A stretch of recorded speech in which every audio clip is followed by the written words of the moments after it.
आकाशवाणी मुंबई.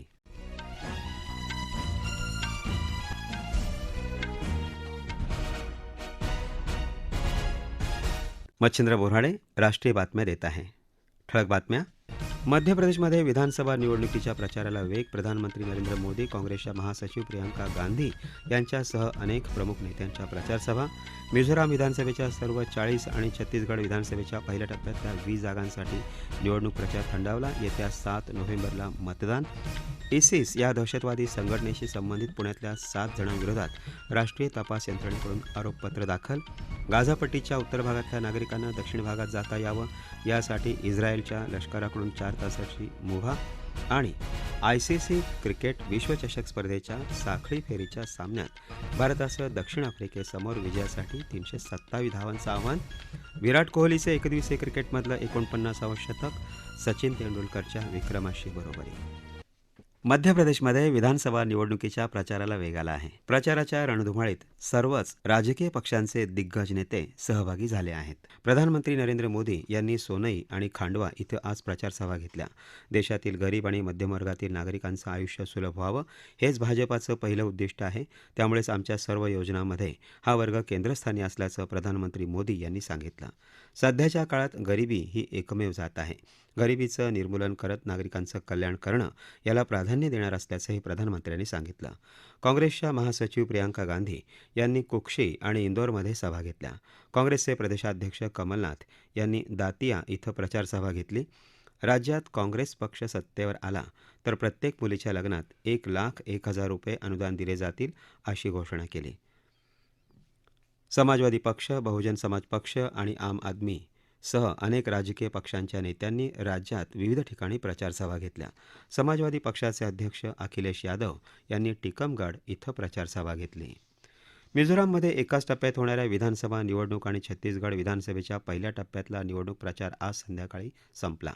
मिझोराम विधानसभेच्या सर्व 40 विधानसभा मतदारसंघाच्या आणि छत्तीसगड विधानसभेच्या 20 जागांसाठी 7 नोव्हेंबरला मंगळवारी मतदान होणार आहे. मतमोजणी 3 डिसेंबरला होणार आहे. दरम्यान छत्तीसगड विधानसभा निवडणुकीसाठी काँग्रेसनं आज निवडणूक जाहीरनामा प्रसिद्ध केला. या जाहीरनाम्यात शेतकरी कर्जमाफी तसंच शेतकऱ्यांकडून 3,200 रुपये प्रति क्विंटल दरानं भात खरेदी, भूमिहीनांना वर्षाला 10,000 रुपये मदत, शाळा आणि महाविद्यालयामध्ये केजी ते पीजी पर्यंतचं शिक्षण मोफत आदी घोषणा केल्या आहेत. उपराष्ट्रपती जगदीप धनखड उद्या मुंबई दौऱ्यावर येत आहेत. आपल्या एकदिवसीय दौऱ्यात उपराष्ट्रपती मुंबईतली भारतीय तंत्रज्ञान संस्था IIT मुंबईला भेट देणार आहेत. या भेटीत ते संस्थेतल्या विद्यार्थी आणि प्राध्यापकांशी संवाद साधतील. आयुर्वेद, योगविज्ञान, युनानी ही आपली संस्कृती असून त्याला जगात मान्यता मिळालेली आहे. आयुर्वेद केवळ चिकित्सा पद्धती नसून आपली जीवनशैली आहे, असं केंद्रीय रस्ते वाहतूक आणि महामार्ग मंत्री नितीन गडकरी यांनी म्हटलं आहे. ते आज आयुष मंत्रालयाअंतर्गत कार्यरत केंद्रीय आयुर्वेदिक विज्ञान अनुसंधान परिषद नवी दिल्लीद्वारे संचलित क्षेत्रीय आयुर्वेदिक अनुसंधान संस्थान नंदनवनच्या वतीनं आणि 8व्या आयुर्वेद दिनाचं औचित्य साधून नागपुरात काढलेल्या रॅलीला दूरदृश्य प्रणालीच्या माध्यमातून शुभेच्छा देताना बोलत होते. यावेळी क्षेत्रीय आयुर्वेदिक अनुसंधान संस्थांचे सहाय्यक संचालक डॉक्टर मिलिंद सूर्यवंशीही उपस्थित होते. या रॅलीमध्ये हजारोंचा सहभाग होता. नीती आयोग उद्या नवी दिल्ली इथं समृद्धीसाठी व्यापार या संकल्पनेवर आधारित कार्यशाळा आयोजित करणार आहे. ही कार्यशाळा G20 नेत्यांच्या मसुद्यात चर्चा केलेल्या विविध संकल्पनांवर आयोजित केलेल्या कार्यशाळांचा एक भाग आहे.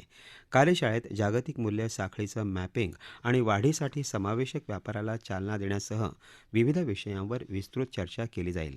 यासोबतच शाश्वत विकास उद्दिष्टांवर वेगवान प्रगती या विषयावरही नीती आयोग एक कार्यशाळा आयोजित करणार आहे.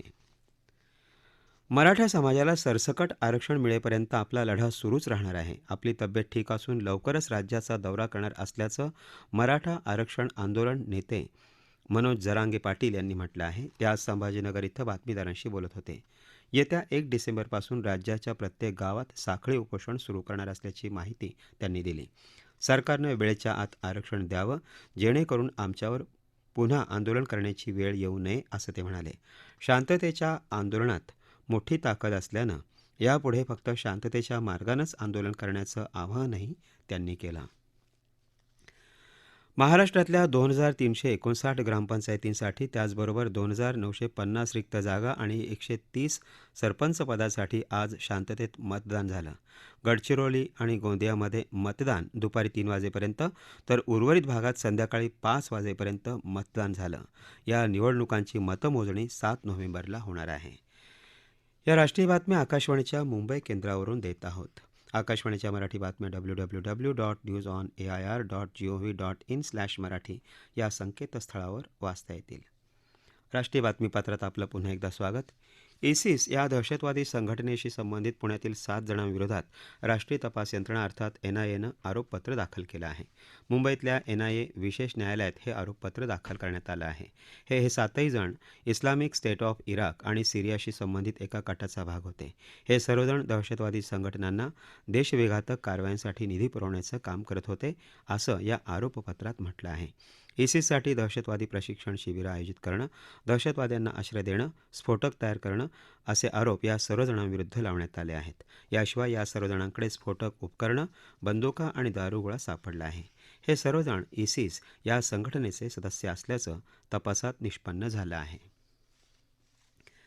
गाझापट्टीच्या उत्तर भागातल्या नागरिकांना दक्षिण भागात जाता यावं यासाठी 4 तासाची मुभा देण्यात आल्याचं इस्रायलच्या लष्करानं म्हटलं आहे. गाझापट्टीच्या उत्तरेकडच्या भागात आणि गाझा शहरात आपले हवाई आणि जमिनीवरील हल्ले वाढणार असल्यानं गाझापट्टीतल्या या भागातल्या नागरिकांनी दक्षिणेकडच्या भागात जाण्याचं आवाहन इस्रायलच्या लष्कराकडून सातत्यानं केलं जात आहे. हे दोन्ही भाग हमासच्या अतिरेक्यांनी वापरात आणले असल्याचंही इस्रायलनं म्हटलं आहे. दरम्यान इस्रायली लष्करानं काल निर्वस्तांच्या शिबिरावर हल्ले केल्याचं हमास संचलित आरोग्य मंत्रालयानं म्हटलं आहे. यामध्ये 38 नागरिकांचा मृत्यू झाला असल्याचंही त्यांनी सांगितलं. दरम्यान अमेरिकेचे मंत्री अँटनी ब्लिंकन यांनी काल वेस्ट बँकला भेट देऊन पॅलेस्टिनी राष्ट्रपती मोहम्मद अब्बास यांची भेट घेतली. यावेळी पॅलेस्टाईननं लवकरात लवकर युद्धविराम आणि गाझापट्टीत मानवीय दृष्टिकोनातून आलेली मदत येऊ देण्याची विनंती त्यांच्याकडे केली असल्याचं वृत्तसंस्थेच्या बातमीत म्हटलं आहे. भारत आणि ऑस्ट्रेलिया यांच्यात शिक्षण आणि कौशल्य विकास परिषदेची पहिली बैठक उद्या गुजरातमधील गांधीनगर इथल्या IITमध्ये होणार आहे. एकाच व्यासपीठावर शिक्षण आणि कौशल्य एकत्र आणण्याची ही पहिलीच वेळ असल्याचं शिक्षण मंत्रालयानं म्हटलं आहे. केंद्रीय शिक्षण मंत्री धर्मेंद्र प्रधान आणि ऑस्ट्रेलियाचे शिक्षण मंत्री जॅसन क्लेअर या बैठकीचं संयुक्त अध्यक्षपद भूषवतील. या बैठकीत शैक्षणिक आणि कौशल्य विकास तज्ज्ञ विविध मुद्द्यांवर चर्चा होईल. दोन्ही देशांमधील शिक्षण आणि कौशल्य विकासाचं भविष्य घडवणं हा या बैठकीचा उद्देश आहे. क्रिकेट. ICC क्रिकेट विश्वचषक स्पर्धेत आज कोलकात्याच्या ईडन गार्डन्सवर भारत आणि दक्षिण आफ्रिका यांच्यात सामना सुरू आहे. या सामन्यात नाणेफेक जिंकून प्रथम फलंदाजी करायचा निर्णय घेतल्यानंतर भारतानं दक्षिण आफ्रिकेसमोर विजयासाठी 327 धावांचं आव्हान ठेवलं आहे. या सामन्यात विराट कोहलीनं नाबाद 101 धावा करत सचिन तेंडुलकरच्या एकदिवसीय सामन्यांमधल्या सर्वाधिक 49 शतकांच्या विक्रमाची बरोबरी केली. रोहित शर्मा आणि गिल यांनी भारताला वेगवान सुरुवात करून दिली, मात्र त्यांना मोठी खेळी करण्यात अपयश आलं. त्यानंतर आलेल्या कोहली आणि अर्धशतकवीर श्रेयस अय्यर यांनी तिसऱ्या गड्यासाठी 134 धावांची भागीदारी करत भारताच्या धावसंख्येला आकार दिला. शेवटचं वृत्त हाती आलं तेव्हा दक्षिण आफ्रिकेच्या 21 षटकात 7 बाद 70 धावा झाल्या होत्या. हवामान. केरळ, तामिळनाडू, पाँडिचेरी आणि कराईकल भागात पुढच्या 3 दिवसात मुसळधार पावसाची शक्यता भारतीय हवामान विभागानं व्यक्त केली आहे. कर्नाटकाच्या काही भागातही पावसाची शक्यता असून अंदमान आणि निकोबार बेटांवरही पुढच्या 7 दिवसात पावसाची शक्यता आहे. ठळक बातम्या पुन्हा एकदा. मध्य प्रदेशमध्ये विधानसभा निवडणुकीच्या प्रचाराला वेग. प्रधानमंत्री नरेंद्र मोदी, काँग्रेसच्या महासचिव प्रियंका गांधी यांच्यासह अनेक प्रमुख नेत्यांच्या प्रचारसभा. मिझोराम विधानसभेच्या सर्व 40 आणि छत्तीसगड विधानसभेच्या पहिल्या टप्प्यातल्या 20 जागांसाठी निवडणूक प्रचार थंडावला. येत्या 7 नोव्हेंबरला मतदान.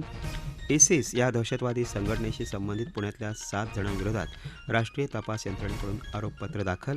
गाझापट्टीच्या उत्तर भागातल्या नागरिकांना दक्षिण भागात जाता यावं यासाठी इस्रायलच्या लष्कराकडून 4 तासाची मुभा. आणि ICC क्रिकेट विश्वचषक स्पर्धेच्या साखळी फेरीच्या सामन्यात भारतासह दक्षिण आफ्रिकेसमोर विजयासाठी 327 धावांचं आव्हान.